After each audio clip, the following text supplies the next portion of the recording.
beriman kepada Al-Quran yang diturunkan kepadamu Muhammad dan kitab-kitab yang telah diturunkan sebelum engkau, dan mereka yakin akan adanya akhirat. Merekalah yang mendapat petunjuk dari Tuhannya, dan mereka itulah orang-orang yang beruntung.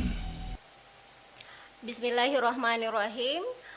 Assalamualaikum warahmatullahi wabarakatuh. Alhamdulillah karimar rahman, allamal Qur'an, khalaqal insan, Allahummal bayan. Asyhadu an la ilaha illallah wa asyhadu anna Muhammadan abduhu wa rasuluhu. Subhanaka la ilma lana illa ma 'allamtana innaka antal alimul hakim. Rabbi zidni ilma. Alhamdulillah, kita bertemu kembali di kajian manis yang biasanya diadakan offline pada pekan pertama dan pekan kedua. Namun kali ini kita tetap mengadakan kajian manis ini, tetapi formatnya dalam bentuk online. Untuk kajian manis kita kali ini, kita akan membahas tentang kisah-kisah sahibiyah, yaitu sahabat-sahabat Rasulullah yang menjadi, insya Allah nanti akan menjadi panutan dalam kehidupan kita sehari-hari. Pada kajian manis pekan ini, yang akan membawakan materi adalah Ustazah Mutiah.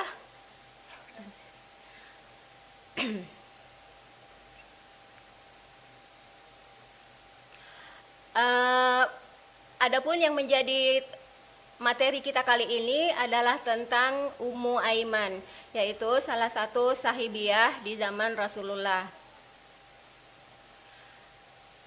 Untuk mempersingkat waktu, kami persilakan kepada Ustazah Mutiah untuk memberikan materi kajian manis kali ini.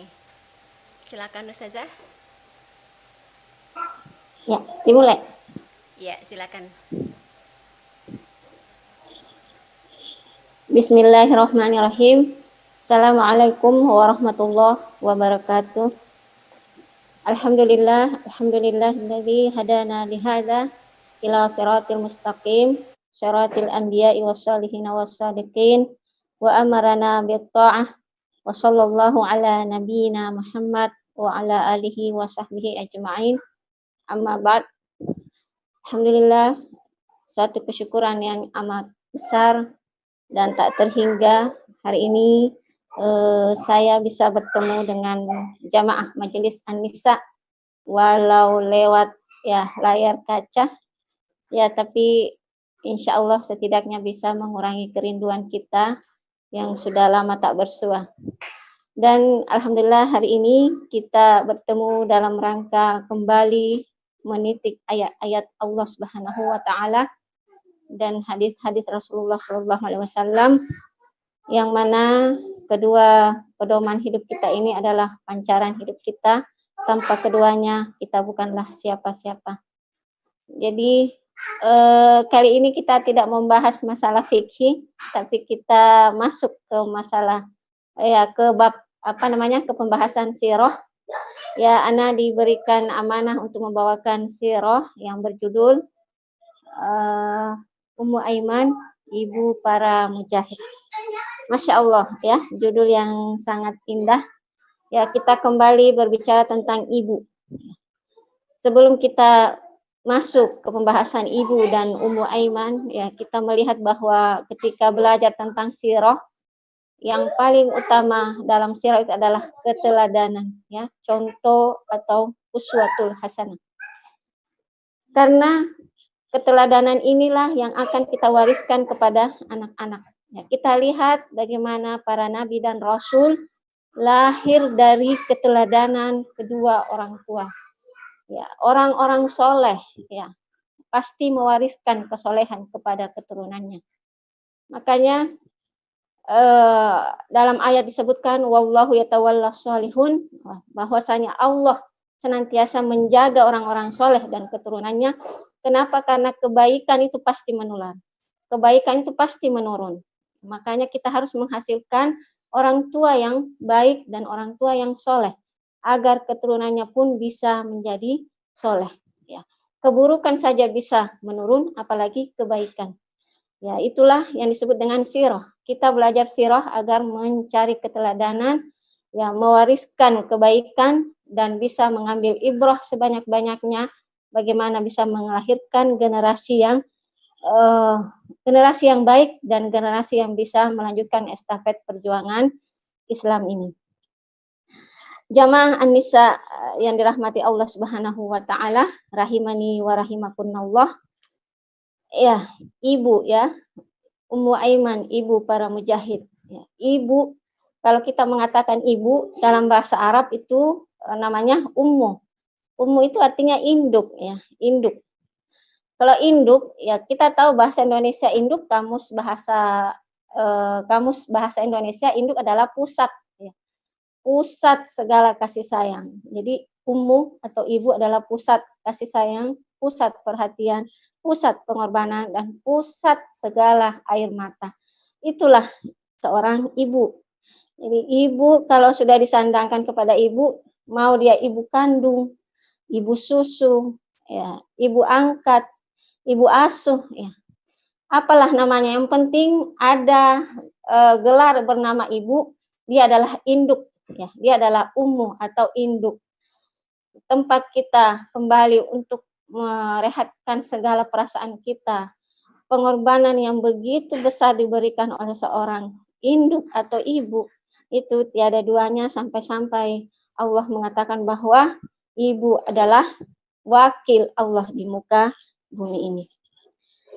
Ya, pemirsa jamaah An-Nisa, Majelis An-Nisa yang dirahmati dan dicintai oleh Allah Subhanahu wa taala.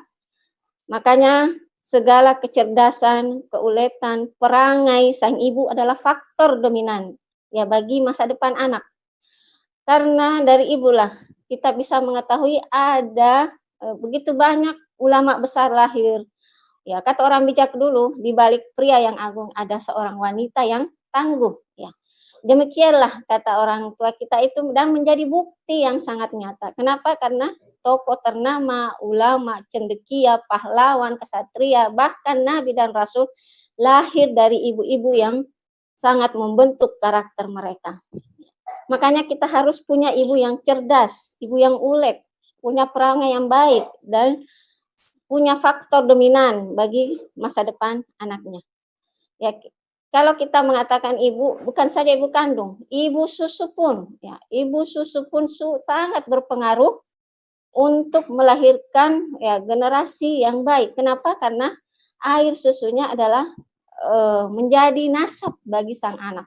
Ya, air susunya menjadi nasab dan darah bagi sang anak. Makanya Rasulullah SAW dalam hadis Aisyah diriwayatkan secara marfu bahwasanya Rasulullah bersabda, ya, la tastardiul warha, la tastardiul warha. Jangan engkau menyusukan anakmu kepada wanita yang warha. Apa itu warha? Yaitu al-hamqa. Ya, al-hamqa adalah wanita yang dungu, wanita yang bodoh. Ya. Kenapa? Ya, karena air susunya itu menurun. Ya. Air susunya itu menurun dengan otak sang ibu. Ya, dalam kitab Ar-Raudul Unuf ya disebutkan bahwa nah Rasulullah Shallallahu Alaihi Wasallam an ridaul hamqa. Rasulullah sangat-sangat melarang seorang menyusukan anaknya kepada wanita yang hamqa, wanita yang bodoh atau dungu, punya perangai yang jelek. Ya, kenapa? Itu pengaruh sekali. Jadi tidak sembarangan kita mendatangi orang-orang yang anak kita butuh ASI, kita datangi orang semaunya saja, ya tidak. Kita harus melihat bahwa wanita ini cerdas, wanita ini punya akhlak yang baik, wanita ini punya keturunan yang baik, wanita ini bukan wanita yang hamqa, yang susah diatur. Dan sangat-sangat dilarang oleh Rasulullah menikahi wanita yang hamqa. Ya. Wa iyyakum wa nikahul hamqa. Fa inna suhbatuhuma qadar. Ya. Ya. Wahai para lelaki, iyakum ya. Tinggalkan atau jangan sekali-kali menikahi wanita hamqa. Kenapa? Kan wanita hamqa itu susah diatur dan hanya merepotkan sang suami. Ya, dia punya otak yang bodoh yang nanti sang anak itu akan mewarisi otak ibunya, ya mewarisi kecerdasan ibunya. Kalau ibunya adalah seorang wanita yang bodoh dan punya perangai yang jelek, maka anak pun akan ikut dengan kecerdasan sang ibu. Jadi kalau ibu wanita yang hamqa ya disusui oleh wanita yang hamqa ya hasilnya seperti seperti itu pula. Ya, sedikit saya menyinggung kisah bagaimana seorang wanita yang hamqa. Ya, kita lihat contoh di zaman Amirul Mukminin Umar bin Khattab. Ya, beliau didatangi oleh seorang lelaki yang mengatakan, "Wahai Amirul Mukminin, ya gimana ya hidupku ini? Anakku tuh kasar sekali dan anakku itu sering memukul ayahnya. Ya memukul aku, padahal saya ini bapaknya. Ya gimana ya Amirul Mukminin?" Dengan marahnya eh, Khalifah Umar memanggil sang anak. Ya, kamu anak durhaka ya. Bisa-bisanya ya menyakiti ayahmu. Ya, anak itu balik mengatakan bahwa siapa sebenarnya yang durhaka? Kami sang anak ini punya hak atas orang tua. Ya, sampaikan ya Amirul Mukminin, apa hak kami terhadap orang tua kami? Ya, kata Amirul Mukminin, hak kamu terhadap orang tua adalah kamu dipilihkan ibu yang baik. Yang kedua diberi nama yang baik. Yang ketiga diajarkan Al-Qur'an atau hafalan secara baik. Nah, kata anak, ketiga-tiganya ayahku tidak memberikannya. Ibuku adalah seorang budak yang hanya dibeli di pasar seharga 2 dirham. Ya, murah dan ibuku itu seorang budak yang sangat jelek dan punya perangai yang tidak baik. Ya, jangankan saya diajar agama, nama saya pun dikasih nama Ju'al. Ya, Ju'al itu apa? Ya, jamaah sekalian ya, Ju'al itu adalah seekor kumbang ya yang hanya tahu makan kotoran. Itu Ju'al. Jadi bisa dinisbahkan atau dikiaskan dengan wanita yang atau Ju'al itu adalah nama yang tidak baik atau nama orang-orang yang punya perangai dan wajah yang otak yang jelek. Nah, ini kita bisa lihat contoh sebelum kita masuk ke Ummu Aiman ya, karena kita tahu bahwa Ummu Aiman itu adalah ibu susu ya, atau ibu asuh. Ya, Ummu Aiman adalah ibu asuh. Tapi bisa menjadi teladan dan unggul dalam sejarah. Itu kita bisa melihat bahwa bukan saja ibu kandung yang berperan penting. Yang penting sudah bernama ibu. Ya, insya Allah kita bisa mengambil, memetik karena dia adalah induk segala perasaan sang anak. Ya. Jamaah An-Nisa rahimakumullah, ya semoga tetap dalam kesehatan, kebaikan dan dilindungi oleh Allah Subhanahu wa taala. Ya, pertemuan kita ini hanya pertemuan lewat kaca atau lewat internet. Ya, rasa-rasanya hampa ya, tanpa melihat wajah saudari-saudari semua yang selama ini kita sering bertemu secara langsung ya, offline. Tapi qadar Allah ya, seorang mukmin selalu menganggap semua yang dialami adalah baik ya. Semua yang menimpa dirinya adalah baik. Kalau ditimpa nikmat itu baik baginya. Kalau ditimpa musibah itu pun juga baik baginya. Karena keimanan kita lah yang berbicara. Iya, kita masuk ya, kita masuk, ini adalah muqaddimah sebelum kita masuk ke sejarah Ummu Aiman. Ya, Ummu Aiman ya pastilah sudah masyhur namanya di kalangan kita, bahkan sudah banyak di antara kita memberi nama anaknya Aiman ya. Tapi kita mungkin lebih dekat mengenalnya agar kita bisa lebih tahu dan bisa mengambil banyak sekali pelajaran kenapa Ummu Aiman itu dijadikan sebagai orang yang sangat dicintai oleh Rasulullah Shallallahu Alaihi Wasallam, dan anaknya pun menjadi ibu Rasulullah, menjadi anak kesayangan Rasulullah Shallallahu Alaihi Wasallam. Ya, Rasulullah menyayangi anak Ummu Aiman seperti dia menyayangi Hasan dan Husain. Bahkan Rasulullah mengatakan Ummu Aiman adalah ummu ba'da ummi. Dia adalah ibuku setelah ibuku. Ya, ibuku setelah ibuku. Artinya dia adalah ibu setelah ibu kandungku. Berarti Ummu Aiman ini adalah ibu asuh dari Rasulullah Shallallahu Alaihi Wasallam. Ya. Kita lihat dalam sejarah bahwa Ummu Aiman itu bernama asli adalah, nama aslinya adalah Barkah bintu Tha'labah al-Habasyiyah. Barkah bintu Tha'labah al-Habasyiyah. Jadi kalau kita mengatakan Al-Habasyah berarti dia berasal dari Al-Habasyah, yaitu Ethiopia, ya, negeri Ethiopia.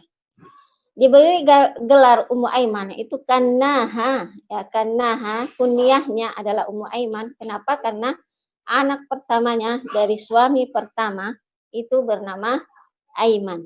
Anak pertama dari suami pertama bernama Aiman. Jadi suami pertamanya itu adalah Ubaid bin Harith al-Hazraji, itu menikah dengan Ummu Aiman setelah Rasulullah SAW dan Khadijah menikah. Kemudian lahirlah Aiman, ya, kemudian Barka bintu Sa'labah dipanggil dengan Ummu Aiman. Setelah itu Rasulullah kembali menikahkan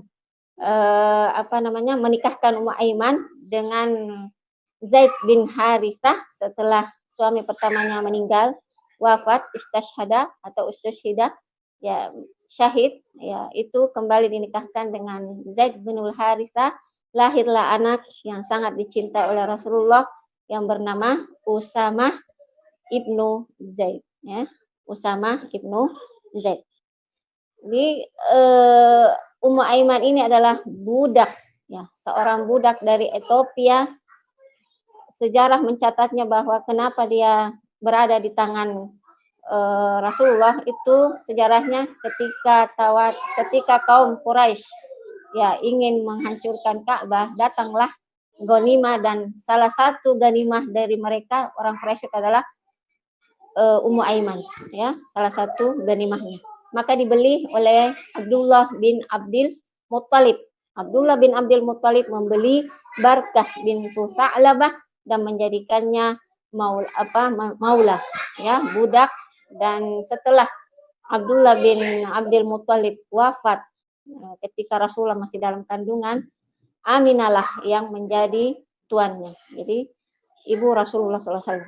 Di Aminah inilah, ibunda Aminah inilah yang bersama dengan bersama dengan Barkah ini selama bertahun-tahun, ya. Mulai dari Aminah mengandung, kemudian terima kabar bahwa Abdullah itu wafat di perjalanan ketika pulang dari berdagang dari Syam. Kemudian Barkah inilah yang menemaninya, menguatkannya, kemudian tidak meninggalkannya sedetik pun dan memberikan semangat kehidupan buat Aminah untuk hidup karena dia lagi mengandung anaknya. Anak yang sangat hebat insya Allah dan anak yang akan menjadi imamul mursalin, ya, kemudian hari. Itu dirawat, kemudian lahirlah Muhammad Sallallahu Alaihi Wasallam.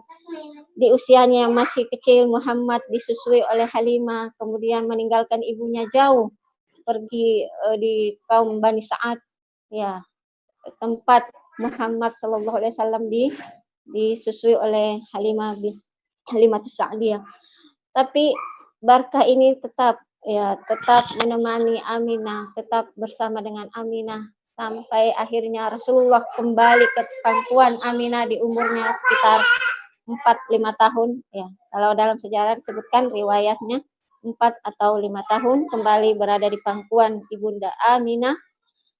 Tapi ya, itulah ketetapan Allah Subhanahu wa taala bahwa memang di antara para nabi itu lahir dari anak-anak yatim atau mungkin tidak punya ibu sebentar saja, ya. Di usianya Muhammad sallallahu alaihi wasallam di usianya 6 tahun, ibunda Aminah wafat, ya, setelah pulang dari berziarah di rumah keluarganya di Bani Najjar, ya, di Madinah Al-Munawwarah. Wafat di perjalanan, ya, wafat di perjalanan, dan disitulah Barkah bintu Sa'labah, ya, mengambil Muhammad dan merangkulnya dan mengatakan, ya, jangan takut wahai anakku, ya, engkau ada saya yang akan selalu menemanimu. Setelah Muhammad dibawa ke Abdul Muttalib, ya, kakeknya, ya, Abdul Muttalib berpesan, jaga baik-baik Muhammad, jangan sampai ada satu pun, ya, luka ataupun kebutuhannya yang tidak kau penuhi. Disitulah sejarah mengapa Barkah bintu Sa'labah ini menjadi orang yang sangat disayang oleh Rasulullah. Kenapa? Dari kecil, ya, dia bersama dengan Rasulullah. Rasulullah masih dalam buayan, kemudian lahir, kemudian melihat ibunya wafat, kemudian dirawat oleh kakeknya, Abdul Muthalib. Ya, Barkah bintu Sa'labah tidak pernah meninggalkannya. Ya, terus merawatnya sampai tumbuh besar. Ya, bersama dengan Muhammad Sallallahu Alaihi Wasallam. Ya, kita bisa menghayati atau menghayal bagaimana ya Muhammad sangat menyayangi Barkah bintu Sa'labah, sangat-sangat menyayanginya karena posisinya sebagai ibu ya menggantikan ibu kandungnya yang sudah tiada ya. Semenjak dia masih kecil itu sangat berpengaruh dalam hidup Muhammad Sallallahu Alaihi Wasallam. Ya. Dan kita melihat ketika Muhammad menikah dengan Khadijah, ya Muhammad mengatakan kepada istrinya, ya wahai istriku, ya azizati, ya merdekakan Barkah, ya merdekakan dia. Jadi bukan lagi dia budak. Akhirnya Khadijah radhiyallahu anha memerdekakan Barkah dan menikahkannya dengan Ubaid bin Haris al-Hazraji. Ya, lahirlah anak yang bernama Aiman tersebut. Ya, bergantilah nama Barkah bintu Sa'labah wa kannaha kunyatuha bi Ummi Aiman, dan diganti kunyahnya menjadi Ummu Aiman. Ya. Tapi tak lama setelah itu ya suami Barkah bintu Sa'labah atau Ummu Aiman itu wafat, ya meninggal, dan Rasulullah SAW bersabda, wahai para orang mukmin, ya, man asarrahu ayyatazawwaja bi ahli jannah falyatazawwaj bi ummi Aiman. Ya, barang siapa yang mau menikah dengan ahli surga, ayo nikahi Ummu Aiman. Maka berdirilah Zaid bin Harithah dan mengatakan, saya ya Rasulullah. Ya, dinikahkanlah Zaid bin Harithah dengan Ummu Aiman, dan Masya Allah lahirlah anak yang sangat pula dicintai oleh Rasulullah yang bernama Usama bin Zaid. Ya. Usama bin Zaid. Kita tahu sama-sama ya sejarah dari Usama bin Zaid, jenderal besar pertama dalam Islam. Ya. Di usianya masih 17 tahun, dia sudah menjadi pemimpin jenderal. Ya. Ya, memimpin pasukan kaum muslimin yang dimana di situ ada para orang-orang yang lebih terdahulu memeluk agama Islam dan menjadi orang-orang ternama dalam Islam, yaitu Abu Bakar, Umar, dan lain sebagainya.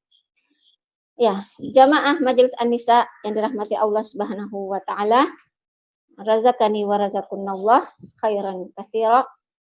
Ya, sampai di sini kita bisa lihat bagaimana asal sirah ya, siratuha az-zatiyah, ya, sejarah datangnya Ummu Aiman, ya, dari mana dan kenapa berkunia dengan Ummu Aiman.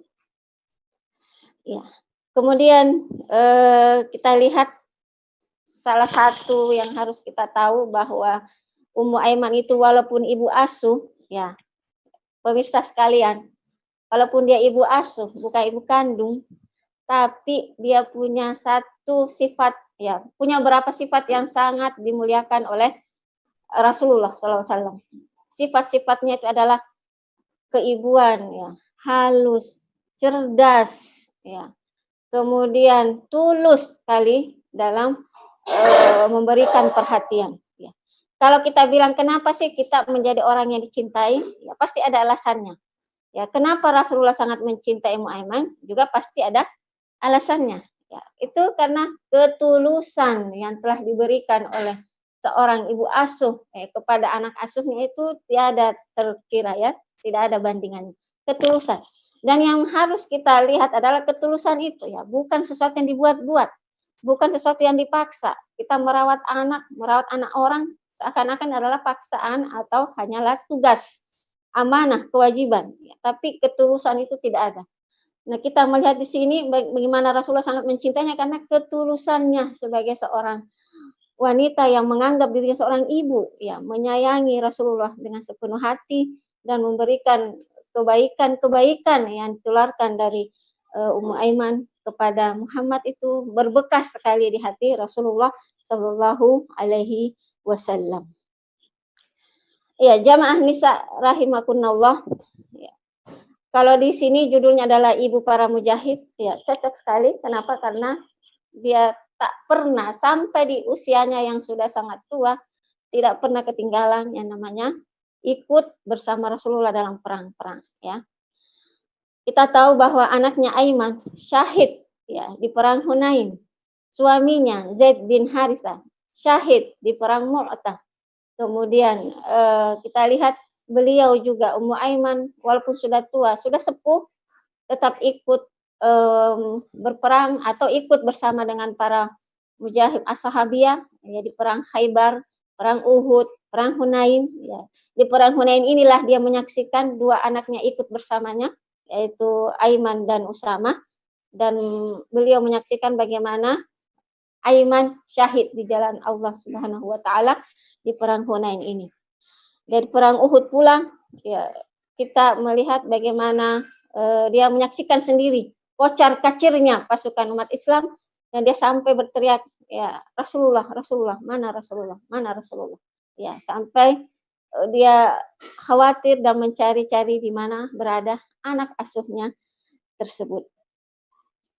Ya.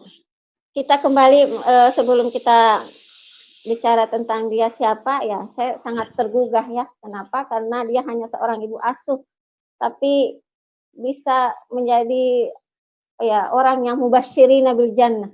Ya bisa diberikan kabar gembira sebagai orang yang diberikan tiket masuk surga tanpa hisab ya, tiket masuk surga tanpa hisab yang mubasyirina bil jannah. Yang kedua, dia menjadi kecintaan Nabi Muhammad sallallahu alaihi wasallam.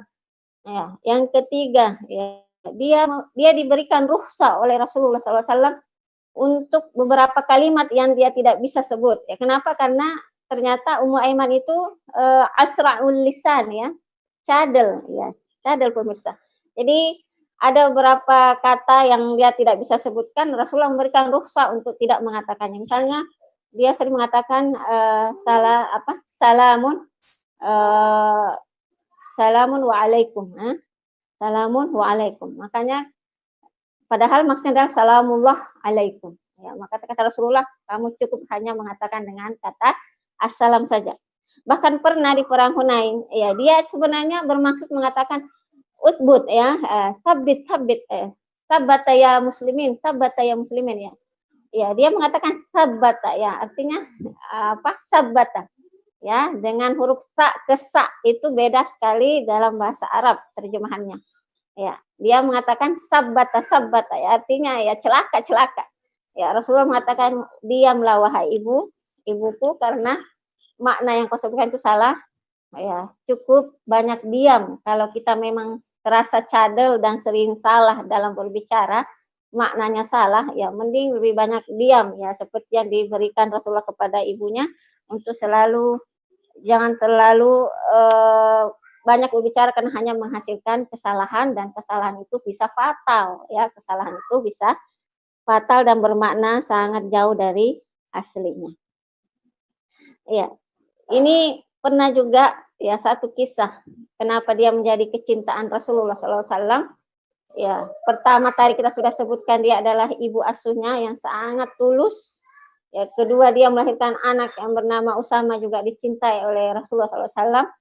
Ketiga ya bukti bahwa Rasulullah itu mencintainya, dia sering bercanda ya, dia sering bercanda kepada ibunya ini ya, ibu asuhnya ini yaitu Ummu Aiman. Salah satu candanya ya pernah Ummu Aiman berkata kepada Rasulullah, ya Rasulullah ya, ahmilni ya, tolong gendong saya ya, bawa saya. Faqala Rasulullah, ahmiluka ala waladin naqah ya. Sini saya gendong kamu wahai ibuku di atas waladin naqah, anak unta. Ya, Ummu Aiman sedih ya. Kok bilangnya anak unta? Emang bisa dia bawa saya gitu. Jadi dia mengatakan ya, wala yutiku ya, la yutiku nih ya. Tidak bisa bawa saya ya Rasulullah. Anak unta itu kecil, nggak bisa bawa saya. Gimana caranya? Wala uridu, saya nggak mau. Ya, ahmil nih, gendong saya sebagai ibumu. Ya. Maka Rasulullah mengatakan, mencandainya dengan sangat, ini membuat dia sedih. Ya, ya saya tidak akan membawamu kecuali dengan anak unta tersebut. Ya, bersedihlah hati Ummu Aiman yang mengatakan, gimana sih katanya, mana mungkin ya waladun naqa, anak unta bisa bawa saya yang kecil dan saya ini orangnya gede.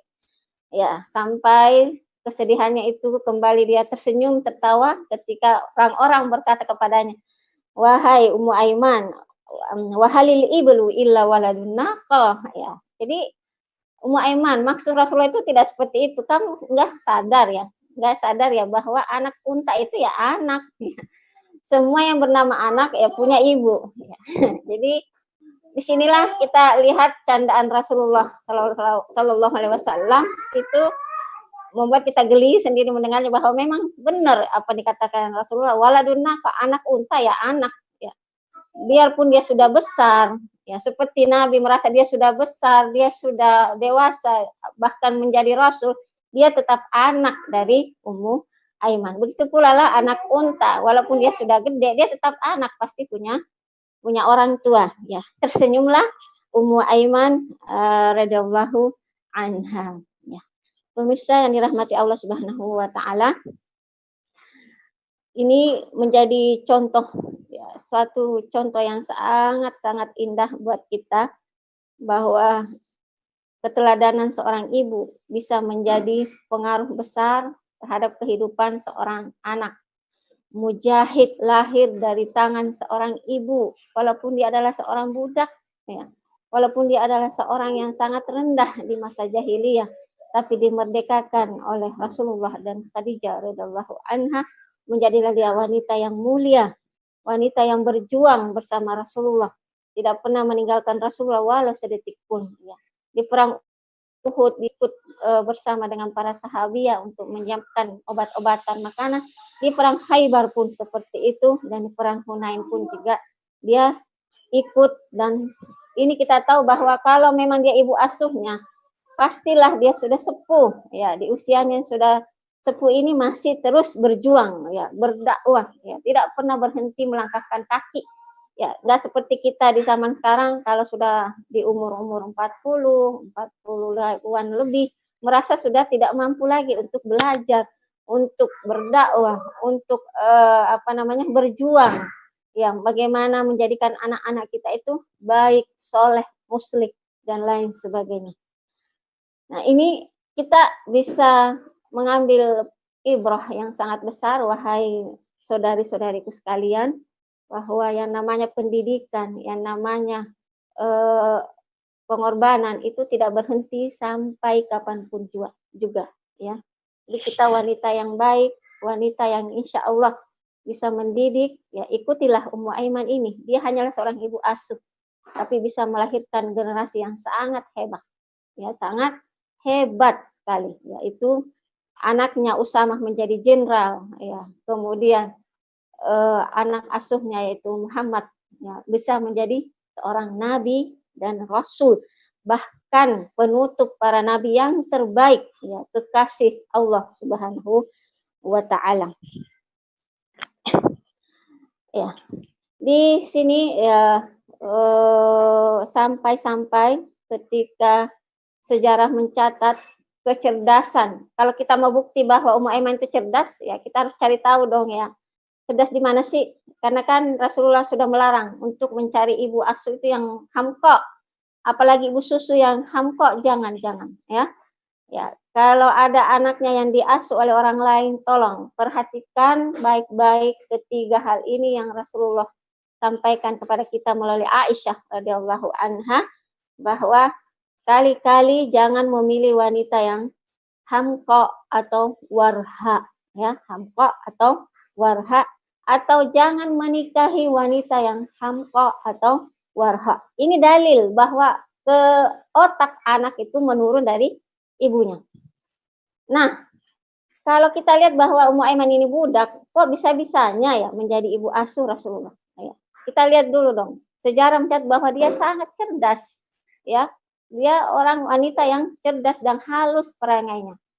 Salah satu bukti kecerdasannya, kita lihat ketika Rasulullah SAW wafat, ya, semua orang bersedih, ya, semua orang menangis, ya, ya, tidak ketinggalan ibu asuhnya Ummu Aiman itu merasa sangat terpukul dengan kepergian Rasulullah. Ya, ketika itu Umar bin Khattab dan Abu Bakar radhiyallahu anhuma, ya, mengatakan, ya, kita kunjungi ibunya Rasulullah yaitu Ummu Aiman, kita ziarahi sebagaimana Rasulullah waktu hidup sering datang ke rumah beliau. Ya, datanglah mereka berdua di rumah Ummu Aiman dan mengatakan, Mereka mengatakan, kenapa kamu bersedia Ummu Aiman? Bukankah ini sudah menjadi jalan terbaik buat Rasulullah yang sudah ditetapkan oleh Allah Subhanahu wa taala untuk mengambil nyawanya di usianya 63 tahun. Nah, kita harus terima ini adalah takdir ya dari Allah Subhanahu wa taala. Apa jawaban Ummu Aiman? Ini menunjukkan satu kecerdasannya. Ya, jawaban yang tidak disangka-sangka oleh kedua sahabat mulia ini, yang sahabat yang terkenal dengan sahabat hebat ya. Sangat tidak disangka, yaitu saya tidak menangis karena Rasulullah pergi. Bukan saya bersedih karena Rasulullah pergi. Ini yang terbaik buat kita. Ya, apa yang sudah Allah takdirkan, apa yang sudah Allah tuliskan, itulah yang terbaik. Tapi apa yang buat saya menangis, wahai Umar, wahai Abu Bakar? Ya, mereka berdua mengatakan apa? Ya, saya menangis karena inqata'al wahyu. Ya, terputusnya wahyu dari Allah Subhanahu wa taala. Wafatnya Rasulullah, wafatnya anakku, terputusnya wahyu dari Allah. Kita tidak dapat wahyu lagi, nggak ada wahyu lagi. Ya, menangislah Ummu Aiman dengan mengatakan itu, dan kedua sahabat ini pun juga turut menangis. Ya, tidak menyangka sama sekali akan mendengar perkataan seperti ini. Dan benar sekali apa yang dikatakan oleh Ummu Aiman. Iya, benar wahai Ummu Aiman, kita tidak ada lagi wahyu. Ya, Nabi kita sudah pergi. Kita siapa yang menjadi pedoman kita? Yang menjadi mursyid kita siapa? Yang menjadi murabi kita siapa? Yang menjadi petunjuk kita siapa? Dan inilah salah satu bukti ya wahai jamaah An-Nisa, Majelis An-Nisa, salah satu bukti bahwa kecerdasan itu ya kita bisa lihat lahir keluar tiba-tiba kata-kata yang sangat menggugah jiwa. Itulah cerdas namanya. Wanita yang cerdas. Ya, ini bukti bahwa satu kata yang kita bisa garis bawahi dari perkataan Ummu Aiman, yaitu inqata'al wahyu, terputusnya wahyu. Ya, tidak adanya nabi, tidak adanya wahyu. Jadi kita tetap berpedoman dengan apa yang sudah ada, berpegang teguh dengan apa yang sudah ada, dan saling menopang, saling bahu membahu untuk menguatkan. Karena kenapa? Nabi kita sudah nggak ada dan wahyu pun sudah terputus ya, wahyu pun sudah terputus. Ya, jamaah Majelis An-Nisa yang rahmati Allah Subhanahu wa taala. Ya, sampai di sini ya kita bisa lihat bahwa ada salah seorang sahabiah besar yang mungkin di antara kita yang belum terlalu kenal, ya bahkan saya sendiri hanya sering mendengar kata Ummu Aiman ini, Ummu Aiman, tapi ya secara lebih dalam kita tidak menghayati bahwa hidupnya itu penuh dengan ya kehidupan yang sangat indah ya, sangat indah, menemani pewaris-pewaris ya Nabi ya, mulai dari ayahnya, ibunya, kemudian Muhammad Sallallahu Alaihi Wasallam. Ya, di sini ada sebelum saya lanjut, kita lanjut apa kita kembalikan ke MC untuk ada pertanyaan atau gimana? Ya, saya serahkan. Dilanjut. Dilanjut aja dulu, Ustazah. Dilanjut. Iya. Ya, karena biasanya kalau offline kan kita apa itu? Dilanjut aja dulu. Nanti setelahnya ada sesi pertanyaan. Iya. Kita baiklah kita lanjut. Ini karena memang bukan offline ya, ini online. Ya, kita lanjut. Ya, keteladanan atau pengaruh kesolehan orang tua harus kita perhatikan baik-baik ya. Ya, maaf. Ya, pengaruh kesolehan orang tua inilah yang harus kita perhatikan. Seperti Ummu Aiman, ya, dia adalah ibu asuh, menjadi orang tua dari Muhammad SAW, sangat berpengaruh dalam hidup Rasulullah. Ya, terkenal dengan sifat baiknya, sifat jujurnya. Ya, sifat ini tuh bersama siapakah dia? Ternyata dia bersama dengan wanita yang sangat tulus. Ya, itulah yang kita garis bawahi, tulus. Ya, pertama, ya saya bisa sharing sedikit. Bagaimana pengaruh kesolehan orang tua terhadap keturunan itu dalam surah Al-Imran ayat 24 disebutkan zurriyatan ba'duha min ba', ya, zurriyatan ba'duha min ba'.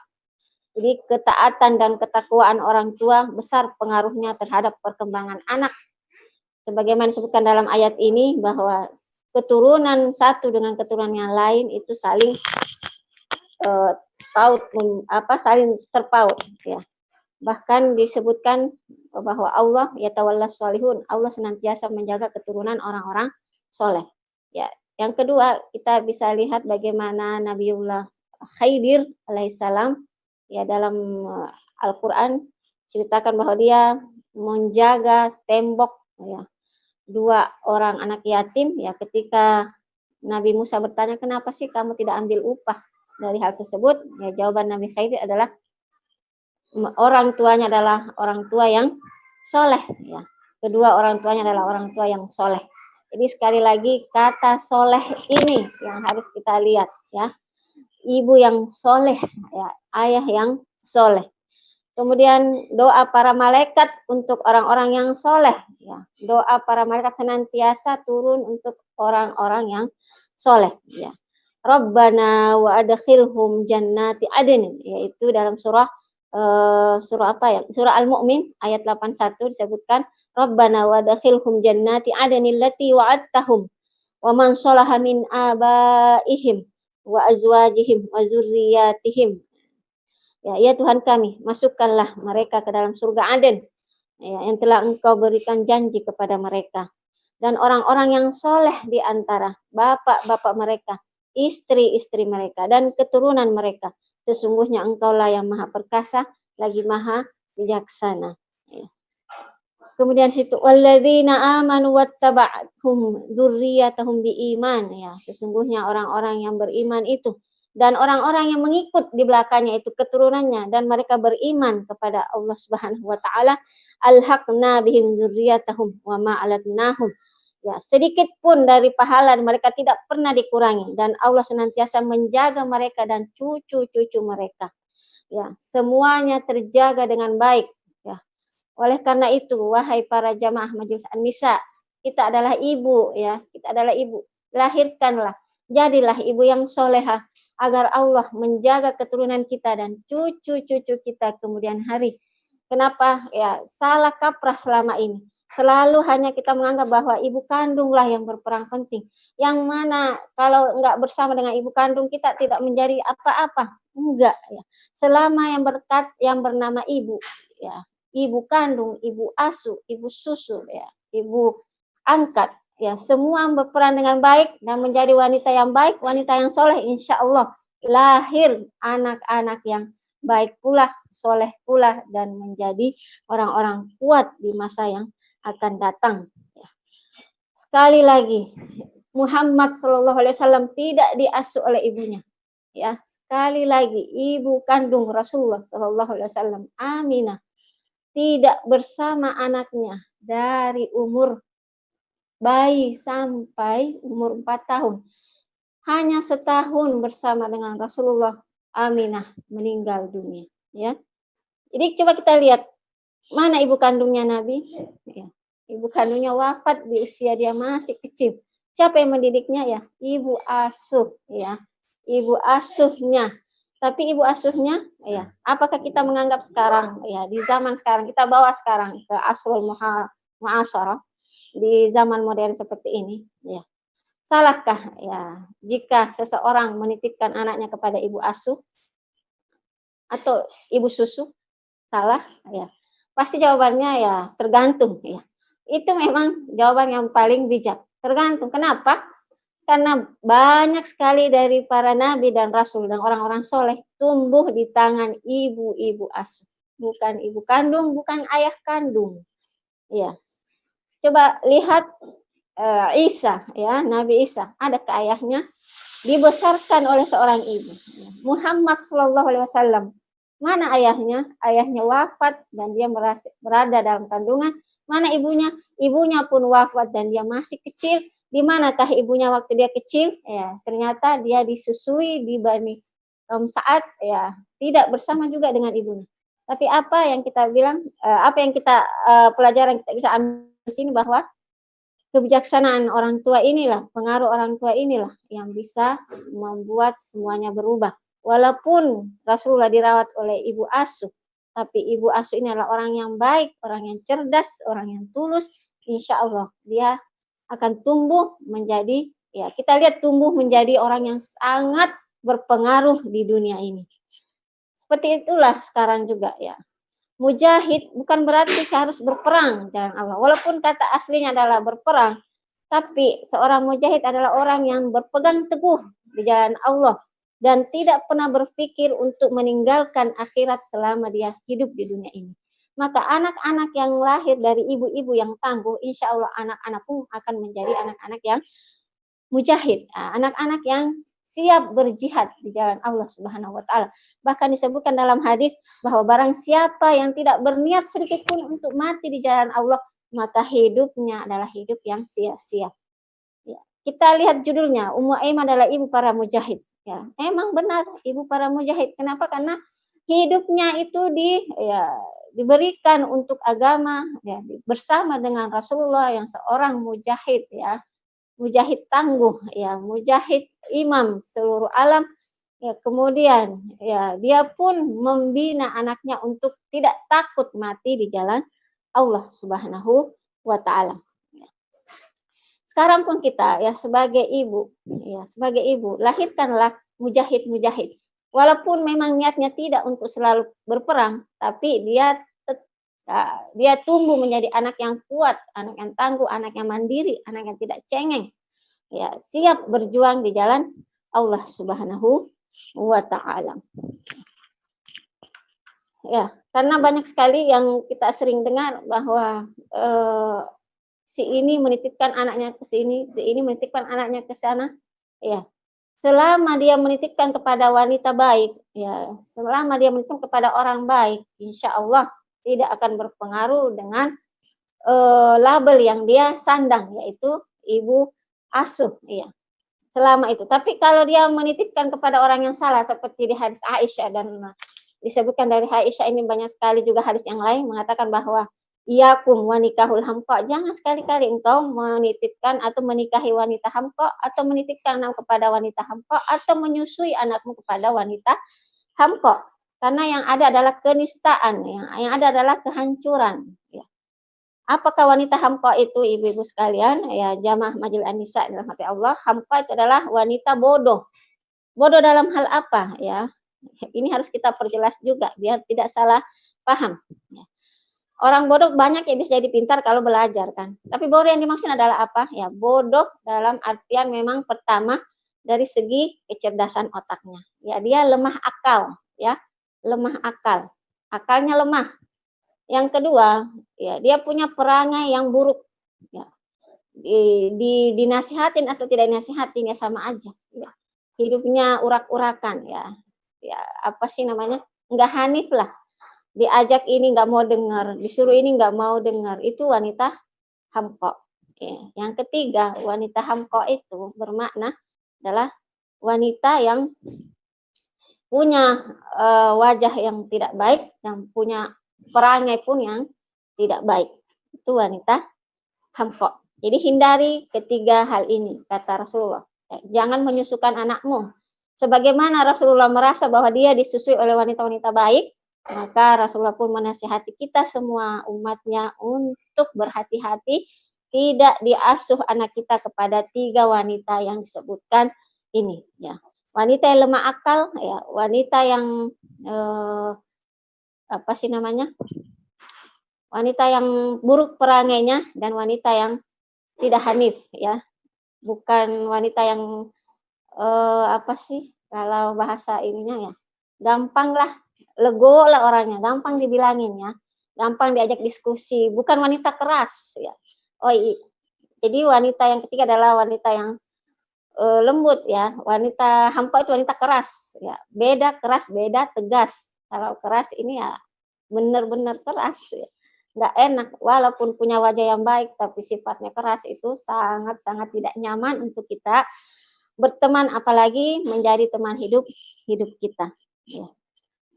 Jamaah Majelis An-Nisa yang dirahmati Allah Subhanahu wa taala, ya itu tadi penjelasan sedikit tentang bagaimana menjadi wanita yang baik, ya hindari ketiga hal ini. Dan ada satu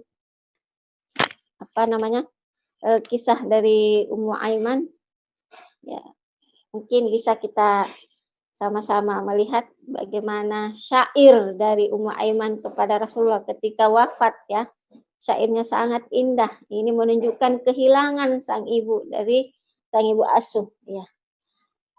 Syairnya ini ya saya juga nggak hafal ya, tapi maknanya itu sangat dalam. Ya bisa kita lihat sini, ain judi wahai mataku, wahai mataku, wahai sinar mataku. Ya. Engkaulah sebenarnya mata yang menyembuhkan. Ya. Maka perbanyaklah tangismu, wahai mataku. Ya. Ketika orang-orang berkata engkau telah tiada, ya. Itu adalah musibah yang sangat besar buat aku. Musibah yang tiada tara. Ya. Tangisilah orang terbaik yang telah meninggalkan kita. Nikmat yang sangat indah telah pergi dari dunia ini. Orang yang diistimewakan dari langit telah meninggalkan kita. Ya. Orang yang sangat sejuk, ya, bisa memberi syafaat dan bisa menenangkan kita itu telah diambil oleh Allah Subhanahu wa Ta'ala. Terputuslah wahyu dari langit. Terputuslah semua kenikmatan dan ketiadaanmu, wahai mataku. Ya, ini syair yang sangat menggugah ya, Majelis An-Nisa rahmati Allah. Kenapa sangat menggugah? Karena dia bukan ibu kandung, tapi kok merasa sangat-sangat kehilangan, ya, sangat-sangat kehilangan. Sampai di usia yang sudah tua pun dia merasa ini anakku, ya, ini anakku. Jadi bisalah kita juga seperti itu ya. Jadi wanita itu jangan terlalu apa ya namanya, jangan terlalu serius ya. Bikinlah syair sekali-kali buat suami anak kita ya. Bikinlah kata-kata indah yang menggugah hati jiwa anak-anak kita ya. Kemudian ya jadilah wanita yang menjadi sahabat buat anak kita ya, segala kegundahan kesusahannya. Apapun yang kita terapkan dalam rumah itu insya Allah menjadi prinsip rumah kita dan tidak boleh menjadi perbincangan orang lain ya. Dan satu lagi yang harus kita ingat bahwa hilangkan persepsi yang negatif dari ibu susu dan ibu asuh yang selama ini kita sering dengar ya. Cocok sekali materi hari ini yaitu Ummu Aiman, cocok sekali. Kenapa? Karena di zaman sekarang ini ya kita sering mendengar bahwa banyak sekali perbincangan di antara ibu-ibu yang menyudutkan kata ibu asuh, atau ya kita bahasa kasarnya sekarang adalah apa sih namanya, asisten ya, yang menjaga apa ya namanya ya, bisa dibantu apa namanya, yang rawat anak kita kalau Babysitter. kita pergi kerja. Babysitter. Ah, Babysitter. iya, babysitter, ya. Jadi persepsi babysitter atau wanita-wanita yang kita panggil buat merawat anak kita itu banyak sekali yang memberikan persepsi yang salah dan menjadi acuan yang negatif. Ya, kita sama-sama bisa belajar dari sirah ya, bahwa banyak sekali orang soleh, banyak sekali orang besar itu lahir dari ibu-ibu asuh ya, ibu asuh dan ibu angkat ya. Tidak boleh terlalu dalam mencampuri urusan keluarga orang lain. Ya, apalagi sampai menjudge atau mengatakan bahwa tidak benarlah ini ibu. Anaknya ditinggal mulu, sedangkan anaknya ditinggal bersama ibu, bersama babysitternya. Ya, nggak boleh seperti itu. Kalau kita mau seperti itu, bagaimana lagi dengan Rasulullah? Ya, yang dia tidak melihat lagi ibunya di usianya masih sangat kecil. Ya, di usianya 0 itu sudah disusui, ya jauh disusui di negeri orang, tidak bersama ibunya.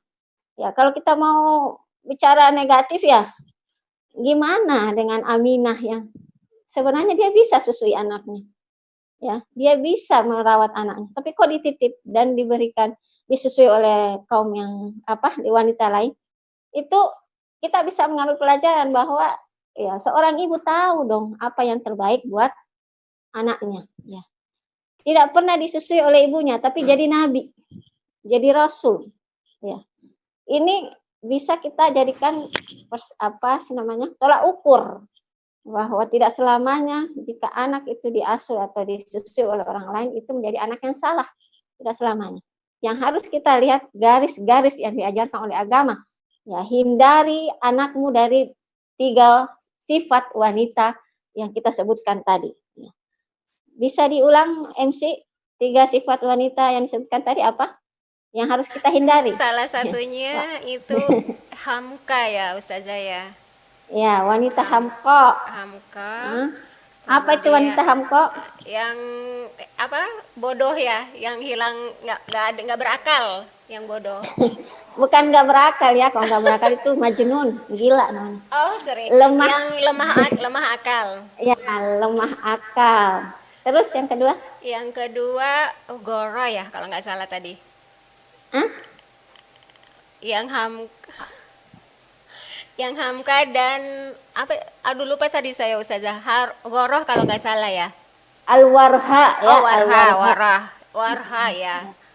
Warha Ya, itu al-warha yang itu jahat ya. Iya, warha itu wanita yang bodoh dan keras. Nah, keras hati termasuk ya Ustazah ya. Ya, keras hati, bodoh dan keras hati. Iya.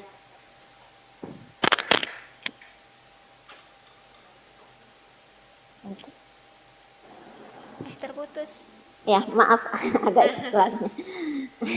Iya, yang ketiga. Waduh, yang ketiga saya Ya, agak lupa Ustazah. karena Mungkin. saya cuma bisa bertanya dengan MC nih, nggak ada jamaah. Ada yang bertanya Ustazah. Ayo boleh jawab dulu ini yang Oke. ketiga apa? Yang ketiga saya lupa Ustazah, afwan. Saya ingatnya Ayo. tadi hamka, warha dan satu lagi Jual. oh jual. Itu jual ya. Ya, jual itu kumbang Pakai yang ain ya jelek. Ustazah ya. Ya, Jual. kumbang yang jelek yang hanya makan kotoran, bisa makan kotoran. Oh, nauzubillah min dzalik. Ya, saya kita refreshing sedikit ya. Iya. Dengan menyerahkan ke MC, ada yang bertanya, ayo. Kemudian kalau Baik, enggak ini ya ada yang dilanjut bertanya Ustazah. Ya, boleh. Dari Iwing Restu dari Jakarta, pertanyaannya adalah Ummu Aiman mengasuh Rasul sejak kecil. Apakah pada saat itu Ummu Aiman sudah tahu bahwa Nabi Muhammad akan menjadi Rasulullah? Jazakillah khair. Iya, dalam sejarah ya ketika Aminah mengandung dan tidak ada suami di sisinya, suami pergi berdagang ke negeri Syam, ya. Itu sering mengalami hal-hal aneh, ya. Pertama, di perutnya itu sering keluar cahaya. Ya, di perutnya itu sering keluar cahaya dan disaksikan langsung oleh Barkah ini, ya. Disaksikan langsung oleh Barkah. Dia sering melihat cahaya di perut tuannya yaitu Aminah. Yang kedua, ya, dari kandungan yang dirasakan oleh Aminah ini sangat mudah dan tidak pernah merasakan kesusahan atau kepayahan sedikit pun. Dan ini pula disaksikan oleh Barkah. Kenapa? Karena Barkah terus bersama dengan Aminah, ya. Bahkan sering mengatakan bahwa kenapa ini tiap malam selalu keluar cahaya dari perut tuanku, ya. Mungkinkah anak yang dikandung ini akan menjadi orang besar? Ya, itu hanya sekedar persepsi dari Barkah. Karena kandungan Aminah ini beda dengan kandungan wanita lain, ya. Sering ada keluar cahaya, kemudian Aminah itu nggak pernah merasa kepayahan sedikit pun. Padahal normalnya wanita hamil itu pasti merasakan namanya wahnan ala wahnin, ya, payah di atas kepayahan. Ya, itulah salah satu tanda bahwa apa yang ada dalam perut Aminah ini adalah manusia, manusia akan menjadi orang besar, ya, bahkan menjadi imam. Itu hanya itu tandanya, yang lain nggak ada. Bahkan belum diberitahu, ya, belum diberitahu bahwa Muhammad ini akan menjadi rasul, belum, ya. Hanya tanda-tanda saja ketika disusui oleh Halimah atau Suwaibah, tanda-tanda yang diperlihatkan. Tapi untuk menunjukkan bahwa dia akan menjadi nabi atau rasul itu belum bisa. Ya, mungkin itu MC. Oke. Baik Ustazah, Ya. itu tadi jawaban dari Ustazah mengenai apakah Ummu Aiman sudah mengetahui bahwa Rasulullah sudah akan menjadi rasul ketika masih kecil. Alhamdulillah udah dijawab oleh Ustazah. Nah, satu lagi nih menarik Ustazah. Jadi tadi dijelaskan bahwa penting bagi kita itu untuk memilih wanita yang akan dinikahi ataupun wanita yang akan mendidik anak-anak kita. Nah, sekarang pertanyaannya, apakah ini juga berlaku ketika kita memilih guru bagi anak-anak kita? Dan bagaimana, apakah ada tips-tipsnya atau cara supaya kita bisa memilih guru yang baik untuk anak-anak kita? Karena kalau dilihat saat ini kan kebanyakan wanita pekerja ya, jadi biasanya tanggung jawab mengajarkan anak-anaknya itu diberikan kepada guru-gurunya. Nah, itu kira-kira bagaimana Ustazah berhubungan dengan pemilihan tersebut? Iya, secara umum makna memilih wanita ini masuk secara amma ya, umum, semuanya kena ya. Kita kiaskan ke seluruh profesi wanita. Ya, kenapa? Karena ya kalau hanya memilih untuk ibu yang diceritakan oleh Sirah ya nggak cukup dong, karena sekarang pendidikan lebih penting. Jadi memang sangat pantas dan sangat layak kita pun memilih guru yang wanita yang baik ya. Gurunya adalah seorang wanita ya, wanita itu harus baik dari 3 hal ini yang kita sebutkan ya, terhindar dari 3 hal yang kita sebutkan tadi. Ya, banyak sekali perceraian atau banyak sekali anak yang tidak betah belajar itu karena gurunya terlalu keras ya, bukan tegas tapi keras ya, bedakan ya. Ketegasan bisa menghasilkan anak yang mandiri, ketegasan bisa menghasilkan anak yang segan tapi cinta ya, segan tapi cinta, itu ketegasan. Tapi kekerasan hanya bisa menghasilkan eh, anak yang salah, anak yang tidak bisa diatur, anak yang sangat menjengkelkan, yaitu karena hasil dari pendidikan yang keras. Kalau kita mengatakan hasil dari pendidikan keras berarti guru masuk, ibu masuk, ya, ibu kandung, ibu asuh, ya, ibu angkat, ibu susu, itu semua masuk. Ya, lingkungan pun masuk, walaupun lingkungan tidak 100%, tapi bisa juga menjadi hal yang paling utama ya untuk pendidikan anak kita. Ya. Makanya disebutkan juga bahwa sebelum membeli rumah lihat dulu tetanggamu ya, karena pengaruh juga lingkungan tersebut. Ya seperti itu mungkin ya. Jadi semuanya masuk ya dari segala profesi wanita. Masuk di dalamnya MC? untuk pemilihan babysitter tadi itu ya Ustazah ya. Ya, babysitter pun juga kita harus hati-hati ini ya, hindari hamqa warha jual. Ya, hamqa warha jual. Hamqa itu lemah akal, ya, warha itu keras, dan jual itu perangainya ya sudah jelek, perangainya juga jelek ya. Jual itu Ya, perangainya buruk. kita nggak boleh menafikan dong bahwa wajah itu juga perlu ya. Nggak usah cantik tapi indah dilihat ya. Bukan cantik yang kita cari, tapi enak ya dipandang. Nggak, begitu nggak, Memsi? Ya. Ya, karena selama sejarah yang kita tahu bahwa tidak pernah tuh sejarah mengatakan dia selalu mengatakan wanita cantik, tapi cantik apanya dia maksudnya?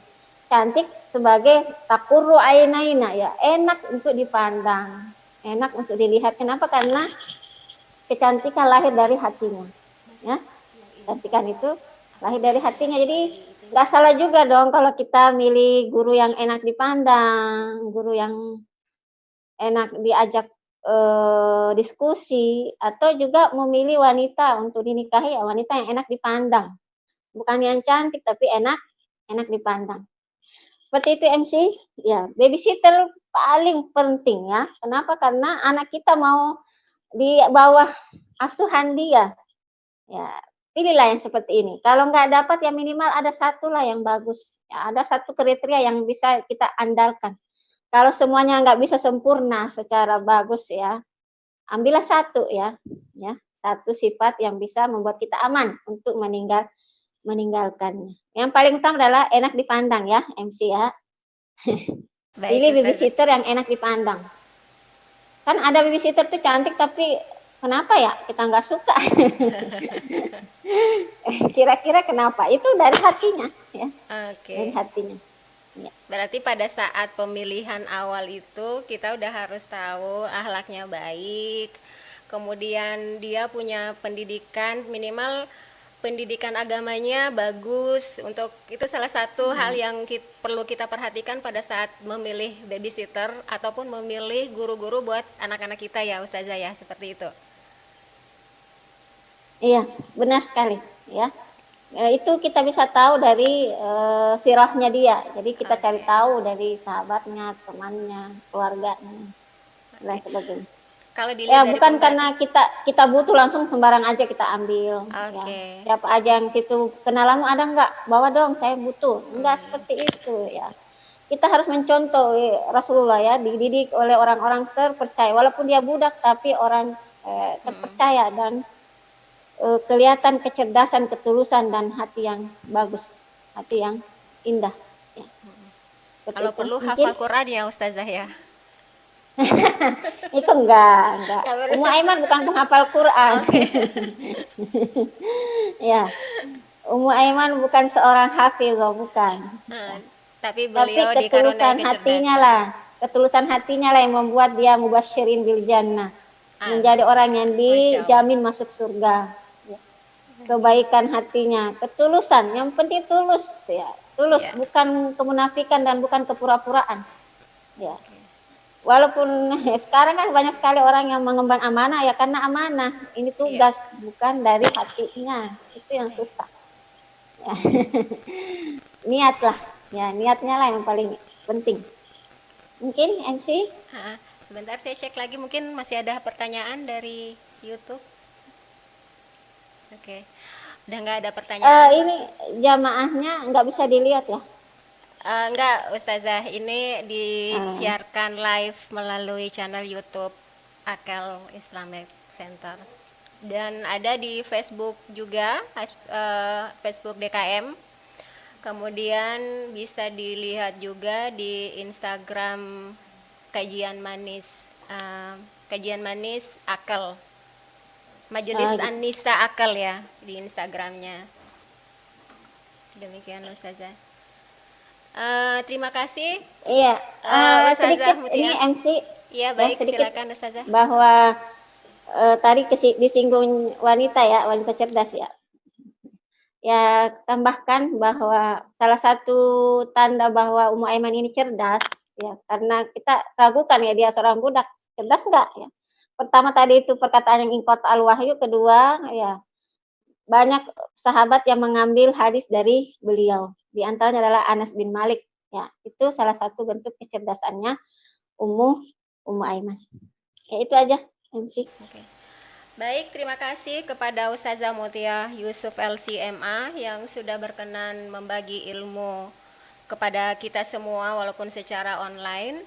Semoga insya Allah ilmu tersebut bisa menjadi amal jariah kepada Ustazah dan Allah akan limpahkan keberkahan, melindungi dan memberikan kesehatan dan keselamatan kepada Ustazah dan keluarga.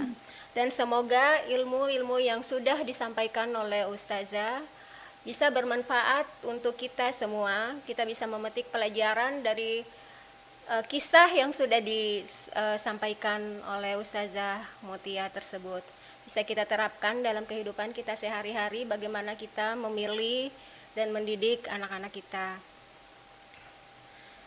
Sebelum menutup kajian ini, saya sampaikan bahwa kajian Manis Anissa tetap dilaksanakan secara online pada pekan pertama dan pekan kedua setiap bulannya.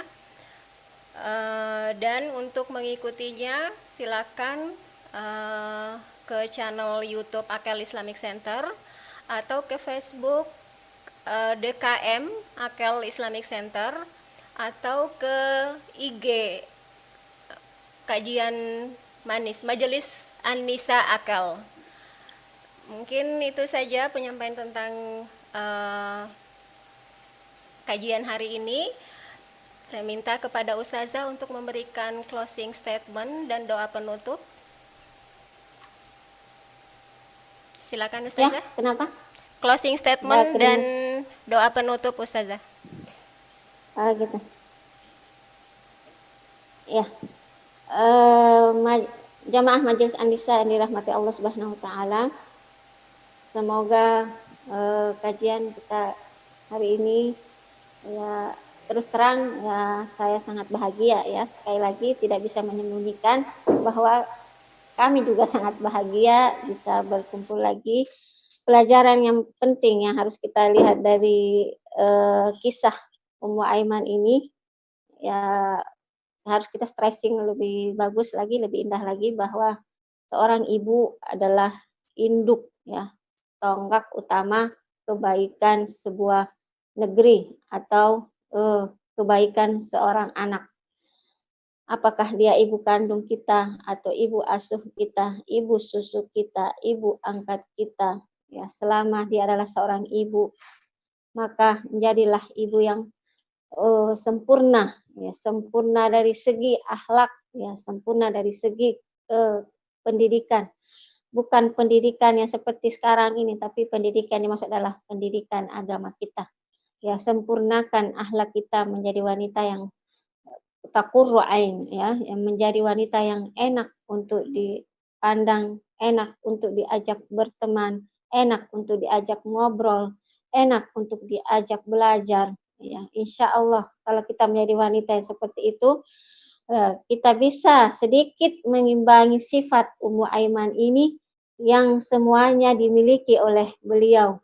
Ya walaupun beliau seorang budak tapi telah dimerdekakan dan memiliki kesempurnaan sifat yang membuat dia wanita yang sangat dicintai oleh Rasulullah SAW dengan perkataan Rasulullah ummi ba'da ummi. Dia ibuku setelah ibuku ya.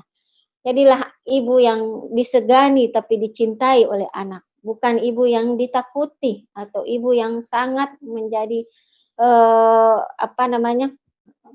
Atur ya, mengatur anak sampai anak tidak menjadi bebas untuk berkreativitas dan menjadi tertekan dalam kehidupannya ya. Ini yang harus kita hindari baik-baik ya agar anak apa namanya tumbuh menjadi anak yang baik dan punya jiwa yang sehat ya. Janganlah kita menjadi ibu yang keras ya, jangan juga menjadi ibu yang apa namanya menekan dan janganlah menjadi ibu yang banyak sekali aturan yang membuat anak itu tidak merasakan kenyamanan sebagai seorang seorang anak. Yang dia rasakan adalah pemberontakan demi pemberontakan. Ya, sama-sama kita beristighfar kepada Allah Subhanahu wa taala. Semoga kita adalah wanita-wanita yang dirindukan oleh surga dan bisa menandingi bidadari-bidadari di akhirat sana nanti untuk mendampingi suami-suami kita nanti di jannahnya Allah Subhanahu wa taala. Dan sama-sama kita meminta kepada Allah Subhanahu wa taala agar menjadikan anak-anak kita anak-anak yang soleh, anak-anak yang tangguh, anak-anak yang kuat, anak-anak yang tidak takut mati karena Allah, anak-anak yang siap berjuang di jalan Allah, anak-anak yang tidak tumbuh menjadi anak-anak yang cengeng, anak-anak yang tidak mandiri, anak-anak yang penakut, anak-anak yang super ya, super bebas ya. Mudah-mudahan semua itu terhindar dari anak-anak kita ya. Insya Allah jika kita menjadi ibu yang sehat, anak pun juga sehat lahir dan batin ya. Allahumma la tuharrimna khairaka bikillati syukrina wala tuhzilna bikillati sabrina wala tuhasibna bikillati istighfarina. Allahumma in kathurat dzunubuna faghfirha wa in zaharat uyubuna fasturha. Wa antal karimul ladzi wasi'ta rahmataka kulla syai'.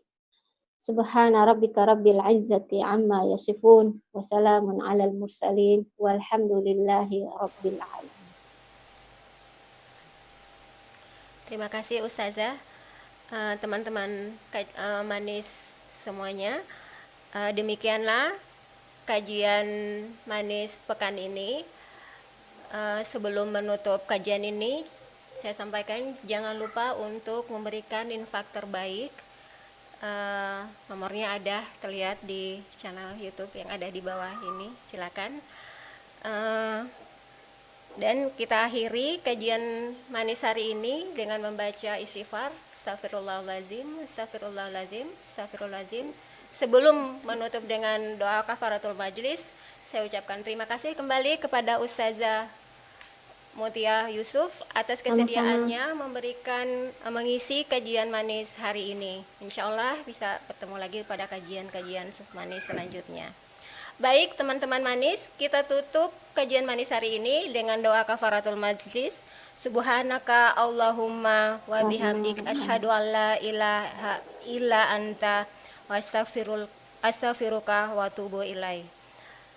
Dari saya, mohon maaf sebesar-besarnya jika dalam penyampaian kajian kali ini ada kesalahan dan kehilafan. Assalamualaikum warahmatullahi wabarakatuh.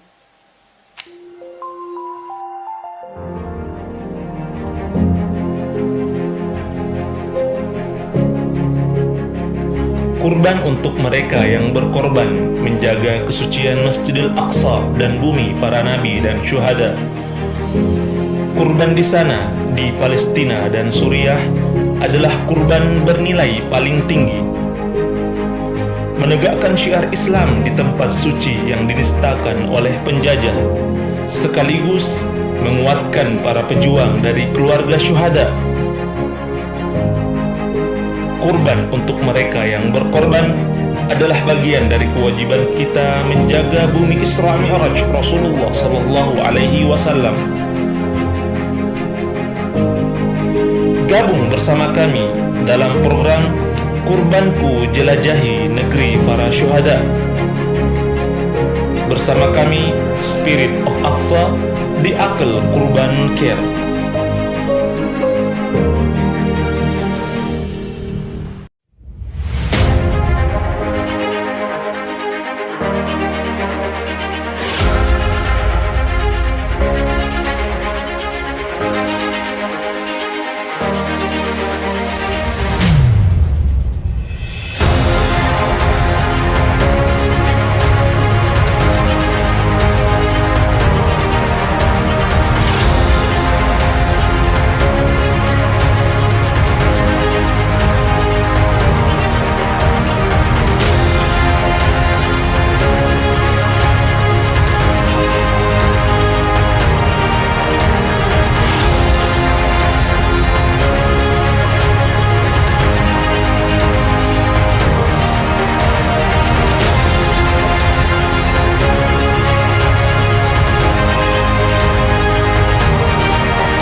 Assalamualaikum warahmatullahi wabarakatuh. Aklis atau Aql Islamic School adalah sebuah boarding school di bawah sebuah yayasan pusat peradaban Islam yang akan membawa siswa-siswinya kepada anak-anak yang akan membawa peradaban gemilang ke depan dengan karakter pemimpin yang cerdas tapi juga unggulan namun berbasis Al-Quran. Bagi saya, mereka bukan cuma sekedar orang cerdas yang memimpin dan membawa peradaban dengan Al-Quran, tapi bagi saya mereka adalah juga anak-anak saya yang saya doakan, selalu saya sertakan dalam doa-doa saya. Tapi saya juga akan bertanggung jawab untuk mereka. Mudah-mudahan mereka menjadi pemimpin yang kuat ke depan, menjadi pengusung peradaban yang kuat ke depan, dan untuk melengkapi kehidupan sosial mereka yang seimbang, maka kami sertakan beasiswa 50 yatim, anak-anak yatim yang berhak mendapatkan beasiswa untuk kami gabungkan di Aklis, dan ini akan memberikan sebuah lingkungan sosial yang sangat mendidik buat mereka. Karena itu, bergabunglah, mari masuk, ayah dan bunda, kita bersama-sama membangun generasi saleh dan salihah yang menjadi jembatan surga kita kelak dan membawa umat ini dan umat di dunia kepada peradaban yang gemilang. Saya juga bertanggung jawab membawa mereka untuk melanjutkan pendidikan ke tingkat internasional, dan insya Allah Mereka mudah-mudahan juga akan menjadi anak-anak akhirat kita yang akan menjadi jembatan surga para ayah dan bunda, dan mereka akan berjuang menjadi anak-anak yang saleh. Wallahu a'lam bishawab. Wassalamualaikum warahmatullahi wabarakatuh.